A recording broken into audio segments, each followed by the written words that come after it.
Друзья, приветствую вас на канале Словения с Хельга Уайт. И перед тем, как мы начнем с вами обсуждать новости уходящей недели, призываю вас подписаться на мой канал, поставить лайк этому видео и поделиться своим ценным мнением в комментариях.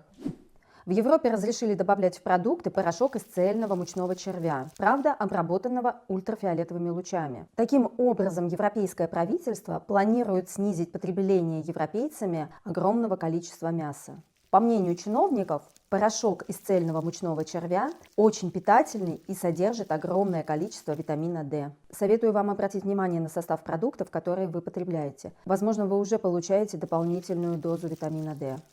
В Словении произошла индексация заработных плат для государственных служащих. И после данной индексации медицинская сестра Ксения Сбичайник написала открытое письмо, адресованное словенскому премьер-министру Роберту Голобу и профсоюзу работников здравоохранения. В данном открытом письме медицинская сестра возмущается, что после индексации мэр города Любляны Зоран Янкович получит зарплату на 3000 евро больше. Для сравнения, ее зарплата увеличится чуть менее, чем на 30 евро. Она также добавляет, что все знают, в каком плачевном состоянии находится здравоохранение в Словении. И в то же время чиновники плюют на медицинских работников, не оставляют им никакого выбора, кроме того, что они должны покинуть Словению и поискать работу в соседних странах, где медицинские работники ценятся больше.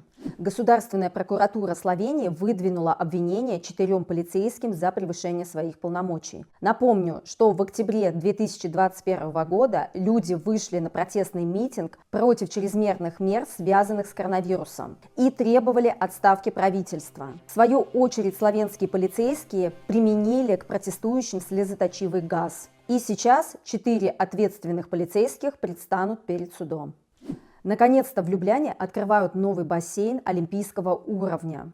Строили этот бассейн почти 3 года. Разовое посещение будет стоить 7,5 евро. По выходным и праздникам немного дороже – 8,5 евро. Правда, в новости не указывают, будет ли разовое посещение ограничено по времени. Также в новом бассейне будет огромная подземная парковка на 300 парковочных мест. Стоимость парковки 1,5 евро в час. Хотя по соседству в парке Тиволи открытая парковка стоит 80 центов в час. В прошлом году словенцы отдали интернет-мошенникам более 30 миллионов евро.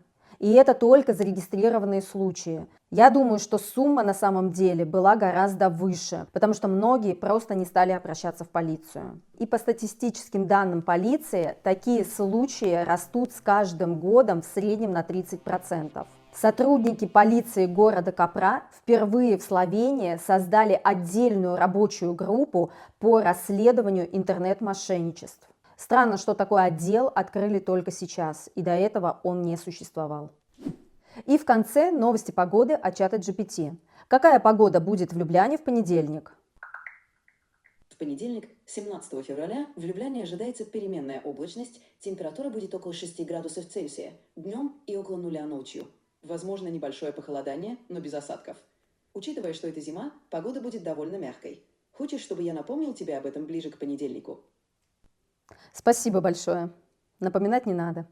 Пожалуйста, если еще будут вопросы или что-то еще понадобится, я всегда готов помочь. Друзья, на этом мои новости подошли к концу. Не забывайте, пожалуйста, подписываться на канал, не жалейте своих лайков и делитесь своим ценным мнением в комментариях. Пока-пока, до новых встреч! Звучит замечательно. Если в будущем тебе нужна будет моя помощь с чем-либо, я всегда на связи.